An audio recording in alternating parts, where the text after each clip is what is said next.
Hello friends, welcome to Shauna Stitches. I'm Shauna and this is my special series for the Delectable Collectible socks, which is the surprise sock along socks for 2025 by Stephen West, and it is August 19th, Tuesday, 2025, and Clue 4 has come out. Woo! I always get the glare. So I can see, I haven't looked any further than this, that our clue is again 4 pages long. The cover page, a stitch glossary page, and then it looks like 1.5, a little over 1.5 pages of instructions. If you have not seen it through clue 3 yet, this is what our socks are looking like. And it's very much a stitch sampler type of sock. There's all kinds of different stitches and we alternate through our 5 colors. These are my 5 colors. These are Knit Pick Stroll Tweed in the afternoon tea colorway. And you can see I have a pretty good amount of everything left. Without looking at measurements, I think this lavender is the one I have the least of, and I think I'm doing pretty good to finish off the toe. I can only imagine that where we're going from here is to work towards the toe, and I'm very interested to see how Stephen handles the fact that everyone's feet are just a little bit different length. What will the options be to make it longer? My stitch gauge tends to be quite short in the length, so I might need to add more length, and I'm just really curious to see what that's going to look like. It is early, I'm drinking coffee. It's 4:37 in the morning, but I'm excited to take a look at this clue and get started. It is a work day for me, so I'm going to go ahead and get what I can done before I have to leave, and I will check in with you either when there's something interesting or I have to go. So I will see you soon. I'm back with an update. So far I have done the pink and purple slip stitch section, which I really like that section. Then the gray is some twisted rib, and then a reverse stockinette in the dark blue. And I just noticed before moving on to the next section that Stephen says by this point the sock should be ready for the toe decreases unless you have a long foot. Skip ahead to the toe instructions when the fabric reaches just below the top of your smallest toe. So I wear a women's size 9. I do not think I have a ginormous foot. And I happen to know that I need to get to roughly the 8.25 mark. So yeah, I have a ways to go. So apparently, according to Stephen, I have a very large foot, which is weird because I know he wears like a US men's 13 and a US women's 9 is very far from that because I knit US 13 socks for my husband all the time. And for him, I have to reach all the way to the end of the marker, which is 10 inches. So if I was knitting my husband's sock, I would have a lot of inches to go. But I see that he has other instructions to keep going. I am curious if I was knitting this for my husband, if I would run out of instructions and maybe have to repeat something. I don't know. But I just thought that was interesting. I do remember seeing somebody had posted that right after clue 3, which would have been here, they were ready to start their toe already. And I think for my height and my size, if I had feet that small, I'd probably fall over all the time. So anyway, I just thought that was an interesting note that I guess I should be ready for the toe, but I am definitely not. Also, I will add, I do not like negative ease in the length portion. I like it to be pretty much exactly the length of my foot. Sometimes it ends up just a tad longer, but not enough to where it bunches up at the end of the sock. But that is my preferred fit, and I think it's easier on the toe portion, you know, the end where you Kitchener it, because otherwise that's adding a lot of stress to that section. So my next section is color E, and it's going to be slip stitch checks, whatever that means. So I'm not leaving for work yet. I should get that section done and be able to show you. All right, unfortunately, it's time for me to go to work, even though I'd much rather stay home and knit on my sock. So I did start what was this called? Slip stitch checks. You can see the checks there. And there is one more section that I could do for the checks, but it looks like I am just about right where I need to be to start the toe, which is great. However, if I were knitting these socks for my husband, I would get maybe another 1/4 inch. So probably to I'm not sure. Maybe I'd make it to 8.5 inches. And like I said, I would have to get to 10. So I would have to figure out some way to do that. And I'm just surprised.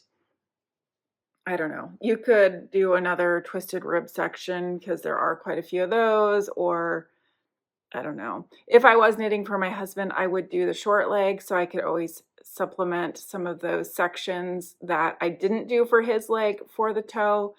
But yeah, I wish that there were more options to make it longer.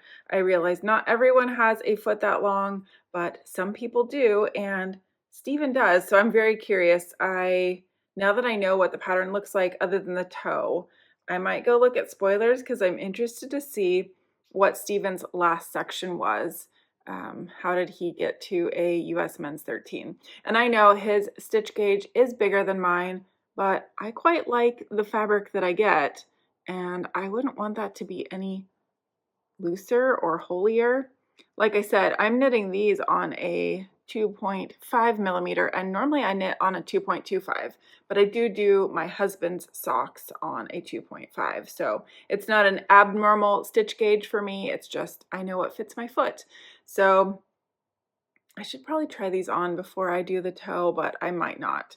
Either way, I'm off to work and I will worry about this when I get home.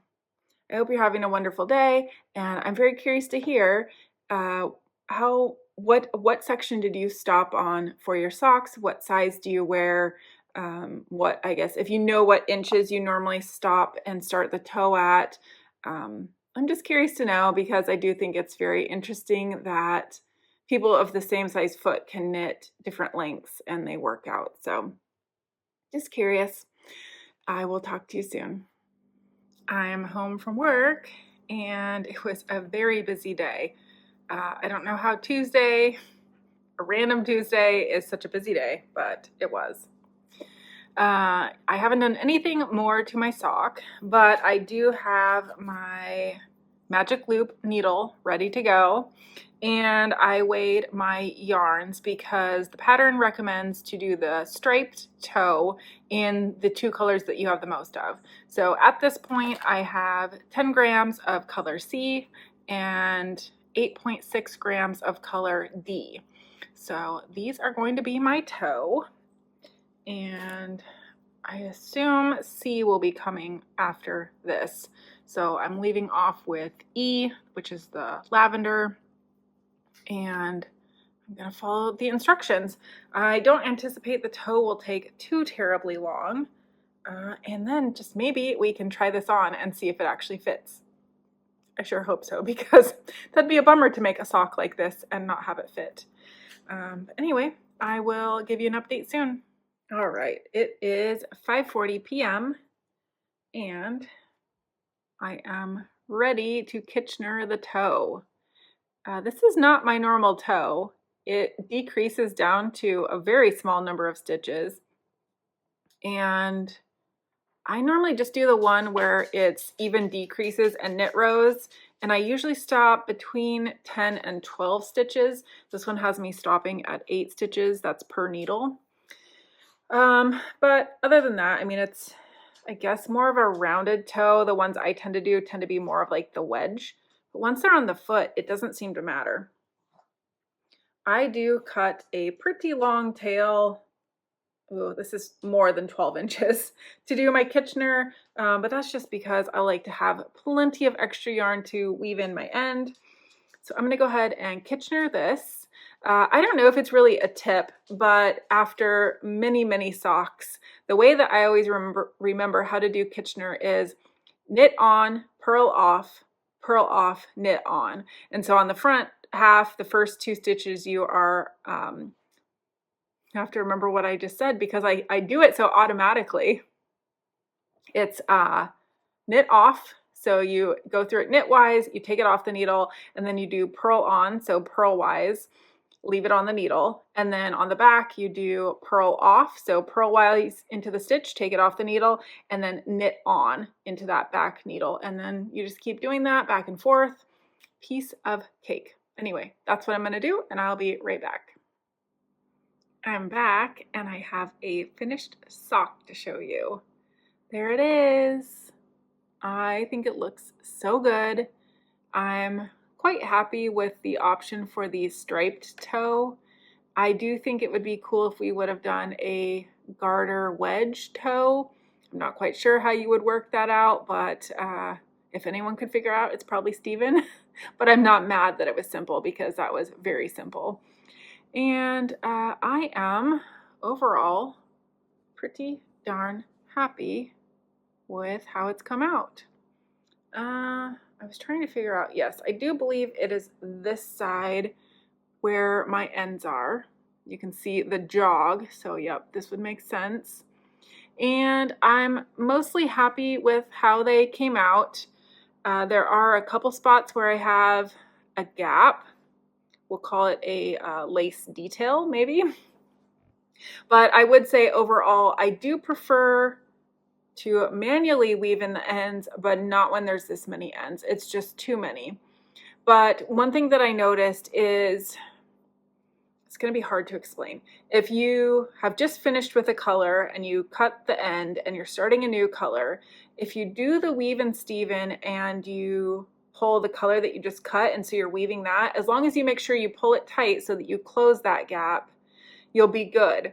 The problem arises where when you've just started that new color and that's the one that you're doing the weave and Steven, it does leave a gap. So to mitigate that, at times what I would do is, instead of immediately doing the weave and Steven, I would wait till I was almost all the way back around, till 2 or 3 stitches before I was starting the beginning of the round again, and I would pull the new end back and start weaving Steven the end a few stitches before the beginning of the round, and then that way it pulls that new thread this way to help close that gap up, if that makes sense. If not, I'm sorry, I just confused you. But all I'm trying to say is you do have to be able to close that and pull it tight, otherwise you end up with this, and this is not what we want in our socks.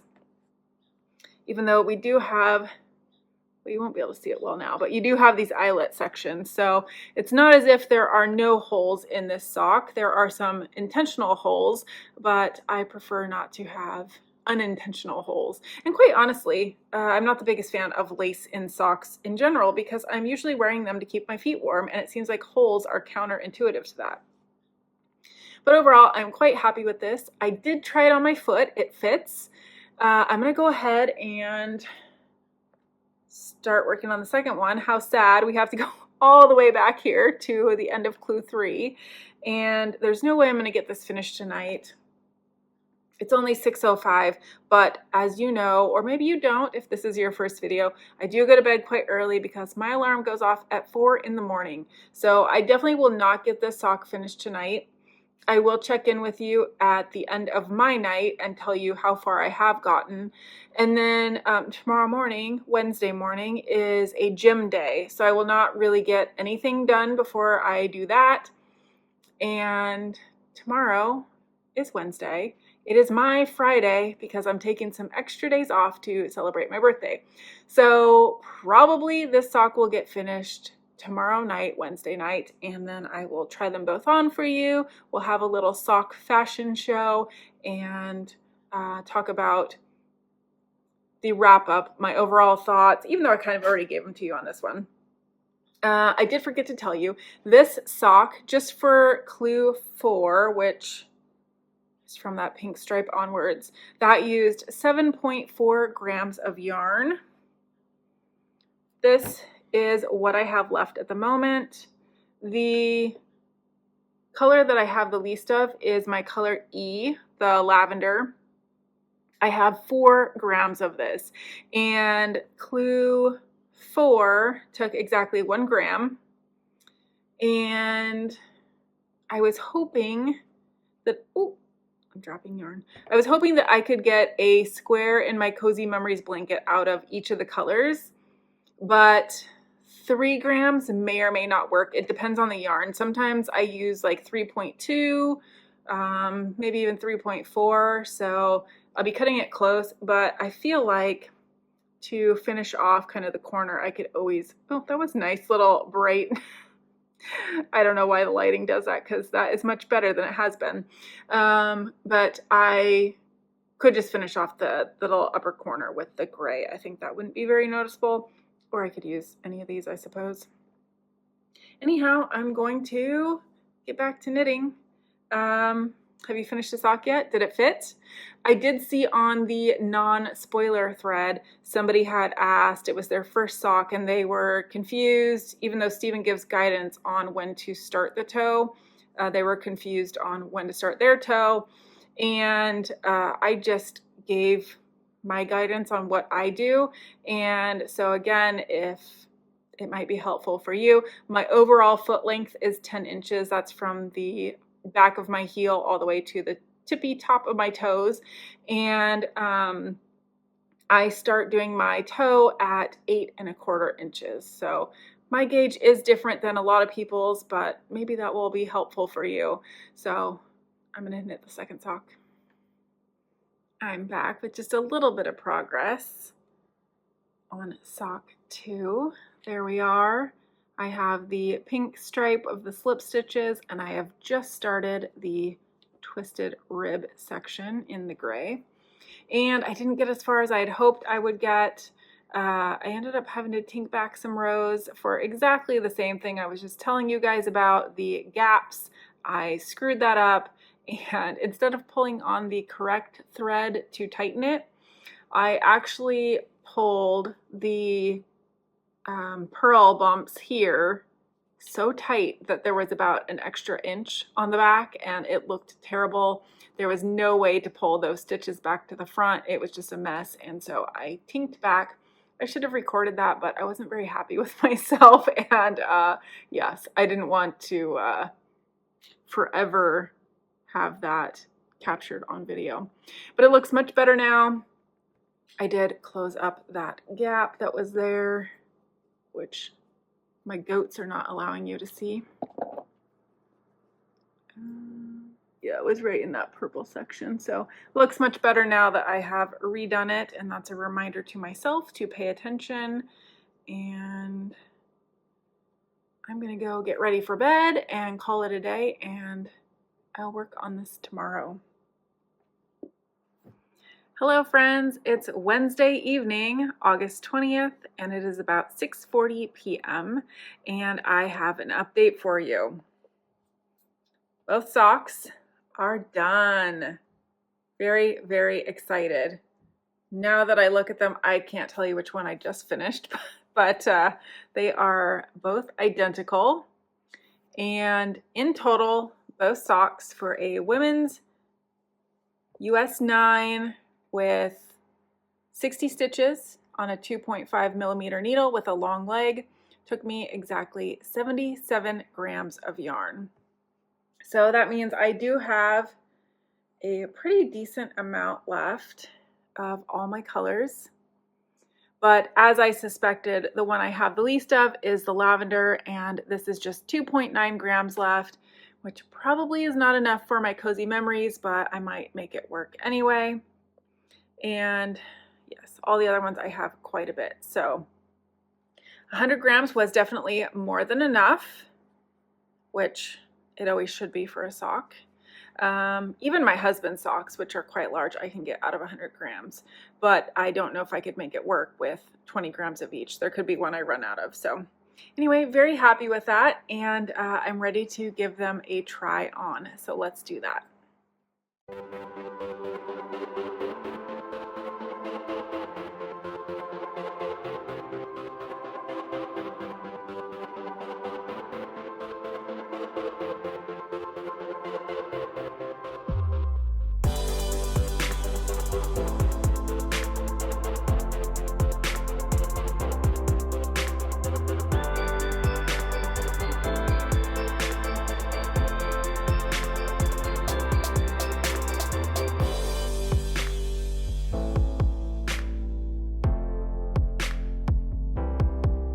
Well, there we are. They fit. That is great. And hopefully you could see everything you needed to see.